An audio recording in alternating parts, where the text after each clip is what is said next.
Hello, good people. I got a question for you. Are things intense enough for you? Oh my goodness. Yes, we're writing new chapters, and for some of us, many of us, this might be one of the wildest chapters we've ever really dealt with. And so many unknowns. And I know myself, including a lot of humans I know, we really don't like not knowing. Right? So I know one thing that we are definitely, so many of us missing is connection, right, Shuggy? So I miss you. And goodness gracious, to understand now from not being able to do so, how important it is to connect, to touch, to feel those deep human connections. And I know that we're forming new neural pathways in ways to keep those connections. So kudos to us all for the things that we're trying to do to learn to stay connected. I have, like you, seen so many incredible examples all over the world of ways that people are using their superpowers to create ways to connect. And with that word connection, I just came across reading Thich Nhat Hanh, which, goodness, the writings have moved so many of us. What a beautiful human being or spirit being to look into if you haven't. Some of the books and writings are amazing to read and very moving. And I came across Thich Nhat Hanh's definition of Sangha, and I wanted to read that again, seeing that I have the pleasure and honor to be one of the teachers up at Sangha Studio, Jai Sangha. I have spent many moons up there sharing Hatha Yoga and connection and Sangha. So I wanted to read this definition that was very moving to me. Thich Nhat Hanh: a Sangha is a community of friends practicing the Dharma together in order to bring about and maintain awareness. The essence of Sangha is awareness, understanding, acceptance, harmony, and love. When you don't see these things in a community, it's not a true Sangha, and you should have the courage to say so. But when you find these elements are present in a community, you have the happiness and fortune of being in a real Sangha. I thought, what a blessing, because I have had that fortune and do have that fortune, and we've worked together to keep that fortune intact. So welcome to anybody in Sangha Studios. Once again, I miss you.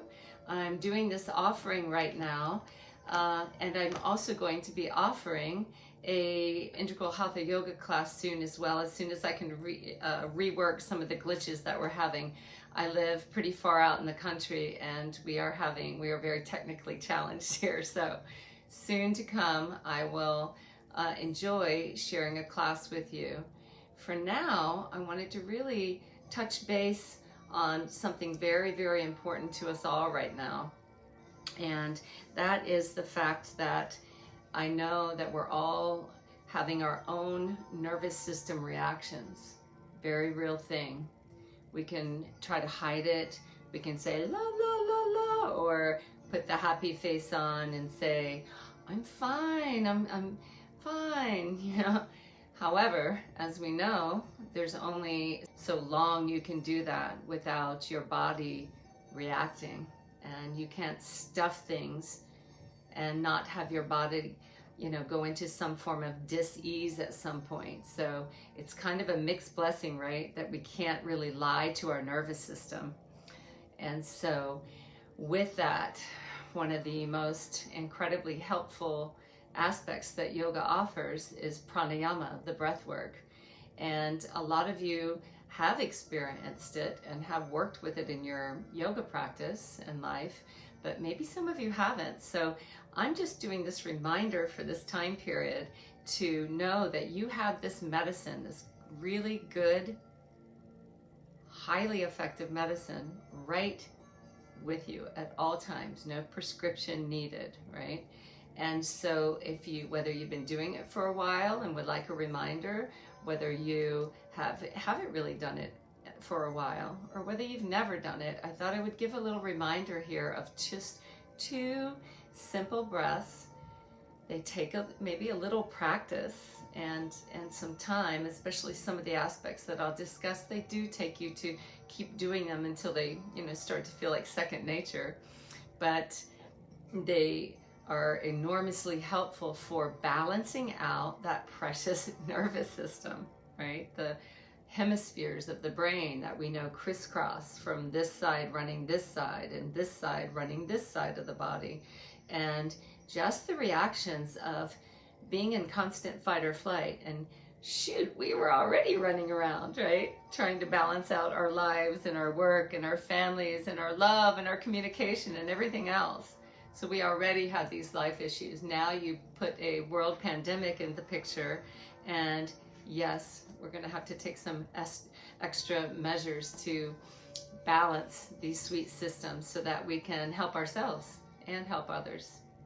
So what I'm introducing here, once again, is just remembering to take those deep 3-part breaths, right? The old breath, Dirga Swasham. And 3 parts, why? Because you're balancing out this part, and this part. And these breaths have been shown through the yoga studies to bring in an immense, amount of more oxygen, thus more nervous system relief, more all-over health. So this is just that reminder too, that on this side of the body, the right side of the body, you've got 3 lobes of your lungs, right? And one of them's down here, pretty low. The other side, left side of the body, because the heart's here, you've got 2 lobes. So a lot of times if we have the belly sucked in, or we're just doing upper nervousy chest breathing, we're simply not even filling that lower lobe of that lung. And it's very interesting to me that this particular COVID-19 virus is, in here, right? Hits that throat, hits the lungs. So if there's anything that we can certainly do to help right now is to keep the lungs going. So nervous system health and lung health, remembering. So I just want to go in again to the 3-part breath. And so if you are sitting, and you can do this in a chair, you can do this up on a high zafu, you can do this sitting on the floor, whatever you're comfortable with, but just coming into that position and remembering that in this pranayama, and in the pranayama that I so lovingly learned at Satchitananda Ashram at the Integral Yoga Institute, is that most of these breaths, they begin with a nice exhale to get that kind of the stale or the older bit of oxygen out first. So first, as you ground and feel the sit bones on the earth or wherever you are, the very first thing we do in any of this yoga is to ground to that earth. So before you do anything, just feel the tree roots. It's like they got tree roots going down from whatever you feel touching the earth into the earth, and you just root into that for a minute. It's so important to stay grounded right now. So maybe we just take a breath and get grounded. And then to begin this breath, remember, we're just going to do a nice exhale through the nose. If you can do these breaths through the nostrils, please do, and keep the mouth shut. If for some reason you're feeling snotty or that is difficult for you, by all means, you can breathe through the mouth too. But closing the mouth if you're able, we exhale completely. And one thing helpful to remember with these breaths is to think of this as a balloon. If the air comes out of a balloon, what happens? The belly empties. As you fill the balloon, everything will fill. We're not so used to pushing things out. So just remember to inhale, fill the belly, pushing it out, literally pushing your muscles out, making room for this lower lobe, and now filling the middle part of your body. And now bringing it all the way up. Holding on to that breath for about 3 seconds, and then starting the exhale like a glass of water from the top down, emptying the chest, then the middle, then the lower. And again, filling from the bottom up like a glass of water, emptying from the top down. So Dirga Swasham, filling the belly, the middle, the upper. Stay full for about 3 seconds or so. Exhaling up here, then the middle, then the lower. Pulling the belly in as you empty it, and then inhaling, pushing everything out as you fill it. That is really one of the, just the simplest and yet the most profound acts of Hatha Yoga there is just remembering, hi Shiggy, remembering to take that nice deep 3-part breath. Now I'm going to bring us in to a very healing breath for the nervous system. Talk about balancing out and the nadis of the body and that left and right hemisphere of the brain. This breath, Nadi Suti, is really, really good for this and such a good time to do it. I have seen this breath bring people out of really, really severe panic attacks before their surgeries. I've seen it bring people out of kind of that minor little unconscious, subconscious depression, so this is a really important breath to do right now, to practice, and you'll get better and better at it if you haven't done it. One thing that I want to mention before I go into this breath is this idea of doubling your exhales when you're doing pranayama. And you can work into this slowly. I've heard it referred to as the Pranic ratio, and that is to count your longest inhale and to try to double your exhale. And the healing that can give the nervous system is a very nice thing. So it's a matter of, we think we're being slow in life, but we're in fight or flight, running around with that hurry, worry, scurry little squirrels so much in life that we think we're being slow when we're actually not being that slow. So this beautiful aspect of doubling your exhales when you're able really does a number on, once again, getting us out of some of the fight or flight. So a way to practice this is with the 3-part breath that I was just going through, Dirga Swasham, is you can practice counting. How long is my longest easeful inhale? You're trying a little bit, but remember in these breaths, don't get huffing and puffing. Don't do things to where you're grasping for your breath. There's an overlining lesson in yoga to find your edge in things, but not to be struggling and doing too much striving. So count, when you get a chance in life, your longest inhale.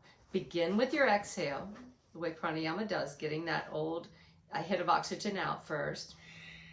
And then count your longest inhale, doing the 3-part breath, filling the belly, filling the middle, filling the upper. And then practice trying to make your exhale as slow as you can through the nose, if you're able. If not, you can slightly open the mouth, but slow down that breath to double. So if you can inhale to 5 seconds, possibly you can start stretching out the leaving of that prana to 10 seconds. One of the ultimate pranic ratios that a lot of people practice towards is 10-20, meaning inhaling for 10 full seconds, exhaling for 20 full seconds. Now I'll say that might not sound like a long time, but it is. I've had to practice a long time in my life to get to that 10-20 ratio. So don't struggle or strive to be at that ratio, but play around and see whatever your longest inhale is, see if you can start to double your exhale. We're going to add that principle to the breath that I mentioned, Nadi Suti. Now, don't be too confused when you look this up on the internet, because there's a lot of different breath works represented on the internet right now. One is Nadi Shodhana, and it's similar because they're both alternate nostril breaths. So if you want to look things up, you can look up alternate nostril breathing. You'll see something called Nadi Suti, and that's slightly different. And this one is Nadi Suti, N-A-D-I-S-U-D-D-H-I. This is the particular breath that has its own little innuendos and its own little details. So let's begin. Grounding and lifting, once again, moving that flesh back. Once again, just enjoy a minute to connect with the earth, one of our greatest medicines. So take a minute, close your eyes if you wish, and really feel your body before you start lifting, sinking down into the earth, through those sit bones, through the Muladhara, the below chakras of the body. Feel them sinking down, like I said, almost forming juicy tree roots into the earth. And then you can begin to slightly lift up, vertebra by vertebra, lifting up through the crown, not through the chin, but through the crown. And now with the left hand, you just can simply palm up, place it in your lap. And with the right hand, you're going to form what's called Vishnu Mudra. It's a beautiful mudra. And I see a lot of people struggle with this mudra because they're trying to work with these wonky fingers out here. And so there's a lot of extra striving that can go on with this. And I wanted to give you a reminder to just make it soft and simple. So you form a fist with the right hand. And then you're going to release the last two fingers and the thumb. In the front, it would look like this. And in the back, it looks like this. Now, I see a lot of people, because these fingers can feel kind of wonky, right? They don't want to cooperate and go down. So just remember that it's a soft fist. It's a soft fist. And you're barely releasing the index finger and the little finger, right? And you're barely releasing the thumb. So it's very soft. So don't waste energy out here, okay? Make it soft, because you're going to use these as a lever to do the alternate nostrils. The other thing that I see that can waste a little energy is people raising their arm too high and keeping their elbow up here. This is a little strivey out here, right? Too much work. So this is soft. You tuck your elbow in a little bit to where you're not really using much effort, okay? So you're bringing Vishnu Mudra softly up to your face because you've washed your hands a million times, right? So bringing up those clean hands to that face. Ground and lift. And all the exhales in this, as I mentioned before, are going to start first. And the way that I remember this is I get the thumbs up for doing it. So it starts with the thumb and an exhale. So here I get my thumbs up, I block off my right nostril with the thumb loosely, and I begin to exhale through the left nostril. Slowly, as slow as I can. When I complete that exhale, then I inhale, same side, inhale through the left nostril. When that inhale is complete, you switch and exhale through the right side.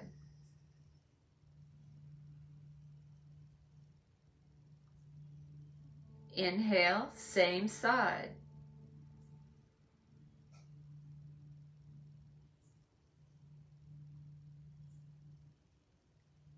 Switching to exhale.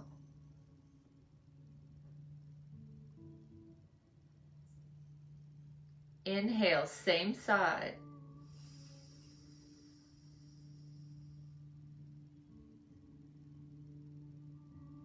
Switching to exhale.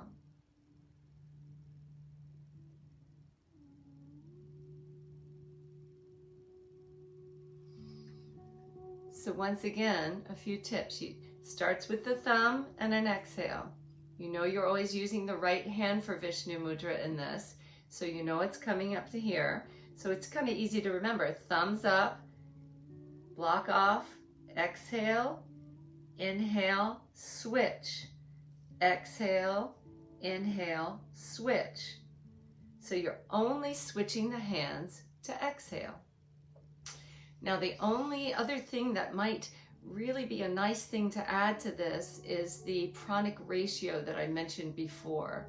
So you can use that ratio with this to where not only are you doing the 3-part breath, Dirga Swasham, by filling the belly, filling the middle, filling the upper, hanging on that breath a few seconds before you begin the exhale, emptying the chest, the middle, and down.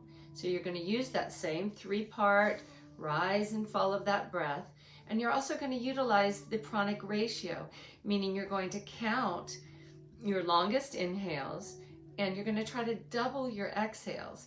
I'm not saying that you have to sit and count every time, but try to just get in the process until that starts to flow, because the slowing down is what gives that precious, sometimes blown out nervous system of ours a chance to get the message that it's okay to be out of fight or flight. Aren't we so grateful that these bodies protect us by being in a little fight or flight sometimes? It's not a bad thing. Like fear is not always a bad thing. You know, it can serve to really help us. However, we can't stay stuck there and be healthy. So that slowness is part of the alchemy. So you can add to Dirga Swasham the pranic ratio a little bit, trying to double the exhales. One more thing I want to mention is that part of slowing your breath down on your exhales can be Ujjayi breath. Some of you know that breath. I like to call it the wind in the ears breath, because you inhale normally, and when you exhale, you're slightly closing the throat, the glottis of the throat, to make a wind sound. Do it again.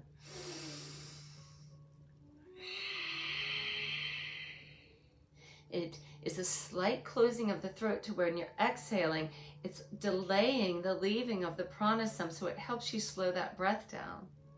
So again, left hand open in the lap, right hand fish, Vishnu Mudra, release the last 2 fingers in the thumb. Starting with the thumb, blocking off the right side, exhaling through the left.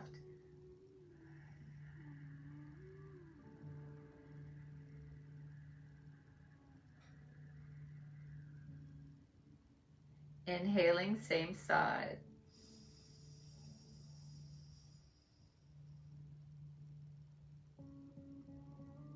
Switching to exhale, right side.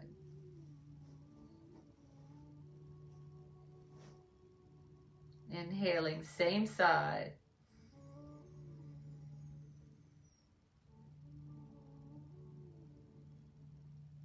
Switching.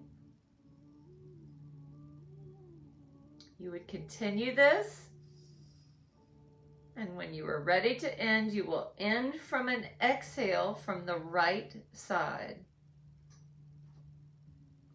So you are starting your exhale, your first exhale on the left side. You are ending your final exhalation on the right side.